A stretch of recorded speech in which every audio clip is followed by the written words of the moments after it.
नमस्कार, आप देख रहे हैं द न्यूज 15 और आपके साथ में सुब्बिका। चलिए नजर डालते हैं आज की दिन भर की 15 बड़ी खबरों पर। डिजास्टर मैनेजमेंट बिल 2005 में अहम बदलाव लाने वाले डिजास्टर मैनेजमेंट अमेंडमेंट बिल 2024 को केंद्र सरकार ने गुरुवार को यानी कि आज लोकसभा में पेश कर दिया। साथ ही केंद्रीय गृह मंत्री अमित शाह की तरफ से केंद्रीय गृह राज्य मंत्री नित्यानंद राय ने लोकसभा में डिजास्टर मैनेजमेंट अमेंडमेंट बिल 2024 को पेश किया। बिल को सदन में पेश करने के दौरान केंद्र सरकार के अधिकार और इस विधेयक की संवैधानिकता को लेकर सरकार और विपक्ष के बीच तीखी बहस भी हुई। कांग्रेस सांसद मनीष तिवारी ने इस बिल को पेश करने का विरोध जताया, साथ ही संविधान के मुताबिक सही नहीं है ये भी कहा और राज्य सरकार के अधिकार में हस्तक्षेप करता है।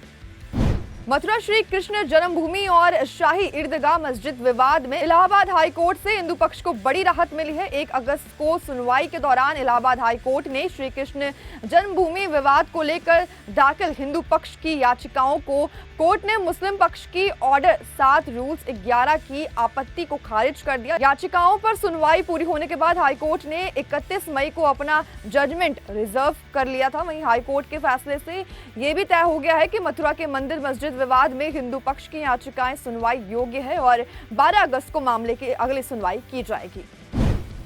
आरक्षण को लेकर सुप्रीम कोर्ट ने बड़ा फैसला सुनाया है और 2004 में ईवी चिन्नैया मामले में दिए गए 5 जजों के फैसले को पलट दिया है। 2004 में दिए उस फैसले में सुप्रीम कोर्ट ने कहा था कि SC/ST जनजातियों में सब कैटेगरी नहीं बताई जा सकती। अब सुप्रीम कोर्ट ने 7 जजों की संविधान पीठ ने बहुमत से फैसला दिया और कहा कि राज्य सरकार अनुसूचित जातियों और अनुसूचित जनजातियों में वो सब कैटेगरी बना सकती है।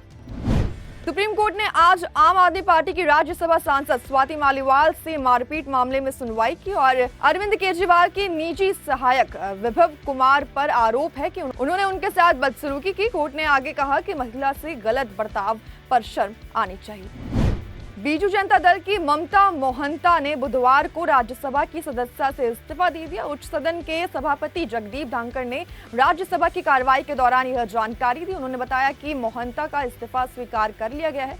वहीं बीजेडी अध्यक्ष नवीन पटनायक को लिखे अपने इस्तीफे में मोहंता ने कहा कि उन्हें लगता है कि पार्टी में उनकी और उनके समुदाय की सेवा की कोई आवश्यकता नहीं है। हिमाचल और उत्तराखंड में भारी बारिश और बादल फटने से भारी नुकसान हुआ है। हिमाचल में अब तक 3 लोगों की मौत हो चुकी है, वहीं 30 से ज्यादा लोग लापता हैं। देश की राष्ट्रीय राजधानी दिल्ली में लोग उमस भरी गर्मी से काफी परेशान थे और अब बारिश ने सभी को राहत दे दी है। वहीं उत्तराखंड के केदारनाथ में बादल फटने से कई लोग फंस चुके हैं। भारत में जुलाई में सामान्य से 9% ज्यादा बारिश दर्ज की गई, जबकि देश में मध्य क्षेत्र में 33% ज्यादा बारिश हुई। IMD ने इस बात की जानकारी दी है। कांग्रेस नेता और वायनाड के पूर्व सांसद राहुल गांधी और उनकी बहन प्रियंका गांधी वाड्रा ने गुरुवार दोपहर चुरमाला के भूस्खलन प्रभावित क्षेत्रों का दौरा किया। पार्टी सूत्रों ने बताया कि बारिश के बीच घटनास्थल पर पहुंचने के बाद राहुल गांधी और प्रियंका गांधी मोपादी के सामुदायिक स्वास्थ्य केंद्र के लिए रवाना हो गए। उन्होंने कहा कि वहां से दोनों डॉक्टर मुनीब मेडिकल कॉलेज और मेपाड़ी में 2 राहत शिविरों के लिए रवाना होंगे।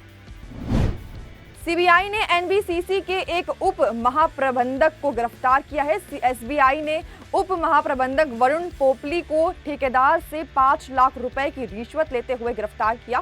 अधिकारियों ने इसे लेकर गुरुवार को कहा कि लद्दाख में तैनात आरोपी DGM वरुण पोपली ने ठेकेदार से कथित तौर पर 11.40 लाख रुपए वसूले। उन्होंने कहा कि बातचीत के दौरान कथित तौर पर वहां दिल्ली में 5 लाख रुपए आंशिक राशि का भुगतान करने के लिए राजी हो गए थे। पब्लिक सेक्टर के दिग्गज बैंक पंजाब नेशनल बैंक यानी कि PNB ने अपनी मार्जिनल लागत बेस्ड लोन रेट यानी कि MCLR की घोषणा की है। बैंक की तरफ से इसमें 5 बेसिस पॉइंट या 0.05% बढ़ा दिया गया है। बैंक की वेबसाइट पर दी गई जानकारी के अनुसार PNB MCLR सबसे कम ब्याज दर है जिस पर कोई भी बैंक किसी कस्टमर को लोन देता है। झारखंड विधानसभा के मॉनसून सत्र के दौरान गुरुवार को भाजपा के 18 सदस्यों और 2 अगस्त अपराह्न 2 बजे तक के लिए सदन की कार्यवाही से निलंबित कर दिया है। सदन की कार्यवाही शुरू होते ही विपक्षी सदस्यों का जबरदस्त हंगामा देखने को मिला। बाद विधानसभा अध्यक्ष रविंद्रनाथ महतो ने भाजपा के 18 सदस्यों पर सदन से निलंबित किया। इसे लेकर लोगों ने हंगामा भी जताया। बिहार के नालंदा जिले के अस्थावा थाना क्षेत्र में एक रजिस्टर्ड मेडिकल प्रैक्टिशनर यानी कि आरएमपी डॉक्टर की पीट कर हत्या कर दी गई। बताया जा रहा है कि मृतक एक गांव से मरीज का इलाज कर लौट रहा था, तभी कुछ लोग ने इसकी हत्या कर दी। पुलिस के एक अधिकारी ने गुरुवार को बताया कि मृतक सुमन गिरी 25 साल का था और गांव में ही मेडिकल प्रैक्टिशनर के रूप में इलाज और दवा इंजेक्शन देने का काम करता था। बुधवार की देर रात वह शाम को एक मरीज को देखने के लिए नगर थाना क्षेत्र महानंदपुर गांव गया था। करीब 1-2 घंटे बाद वापस लौट रहा था, लेकिन रास्ते में ही उसकी हत्या कर दी गई। उत्तराखंड के लातेहार जिले में सुबह एक दर्दनाक हादसा हुआ। यहां 5 कांवड़ियों की करंट लगने से मौत हो गई, जबकि 3 अन्य झुलस गए। पुलिस ने यह जानकारी दी। पुलिस के अनुसार कांवड़ियों का वाहन तेजी से वोल्टेज वाले तार के संपर्क में आ गया, जिससे यह हादसा हुआ। उन्होंने बताया कि यह हादसा बालूमत थाना क्षेत्र के अंतर्गत आने वाले टमटम टोला में सुबह करीब 3 बजे हुआ। रिपब्लिकन राष्ट्रपति पद के उम्मीदवार डोनाल्ड ट्रंप ने national association of black journalist में एक प्रेस कॉन्फ्रेंस का सामना किया। जब उनसे पूछा गया कि पोटेंशियल राइवल उपराष्ट्रपति कमला हैरिस के बारे में, तो जवाब में उन्होंने बताया कि हैरिस की जातीय उत्पत्ति का मुद्दा उठाया। आरोप लगाया कि वह भारतीय मूल की थी, लेकिन उन्होंने खुद को अश्वेत यानी कि काला कहना शुरू कर दिया। यह कहते हुए उन्होंने अफ्रीकी अमेरिकी मतदाताओं को लुभाने के लिए कोड स्विच किया।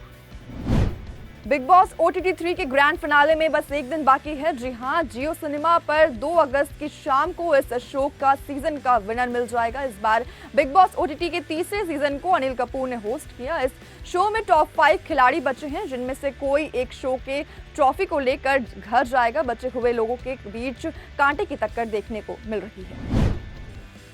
पेरिस ओलंपिक में भारत को तीसरा मेडल जिताकर भारतीय शूटर स्वप्निल कुसाले ने इतिहास रच दिया। स्वप्निल ने शूटिंग में ब्रॉन्ज मेडल हासिल किया है। वहीं उनके इस कारनामे पर हरियाणा के उप मुख्यमंत्री नायाब सैनी ने उन्हें बधाई दी। साथ ही उन्होंने ओलंपिक में खिलाड़ियों के प्रदर्शन का श्रेय प्रधानमंत्री नरेंद्र मोदी की खेल नीति को भी दिया है। तो ये थी आज की कुछ तमाम 15 बड़ी खबरें। देखते रहिए द न्यूज़ 15। वीडियो को लाइक, चैनल को सब्सक्राइब करना बिल्कुल नहीं।